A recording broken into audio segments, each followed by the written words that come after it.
He rescues his anointed. அவர் அபிஷேகம் பண்ணவர்களை அவர் மீட்டுக் கொள்கிறார். He will answer them. அவர்களுக்கு ஆண்டவர் பதில் கொடுப்பார். மூன்றாவதாக, he will rescue by his great power. அவருடைய பெரிய வல்லமையினாலே கர்த்தர் அவர்களை விடுதலையாக்குவார். நான் விசுவாசிக்கிறேன், இந்த இடத்தில் இருக்கிற நீங்கள் ஒவ்வொருவரும் அபிஷேகம் பண்ணப்பட்டவர்கள்.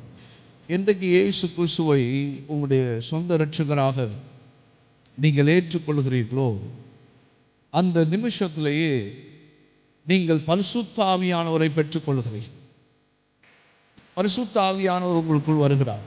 இயேசு எனக்காக அடிக்கப்பட்டார், இயேசு எனக்காக மரித்தார், மூன்றாவது நாளில் உயிரோடு கூட எழும்பினார் என்று யாரெல்லாம் விசுவாசிக்கிறார்களோ அவர்களுடைய வாழ்க்கையில் பரிசுத்த ஆவியானவர் வந்து விடுகிறார்.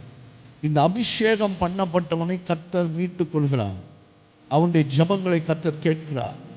அது மட்டுமல்ல, அவருடைய வல்லமையை கர்த்தர் அந்த அபிஷேகத்தின் மூலமாகவே கர்த்தர் வெளிப்படுத்துகிறார்.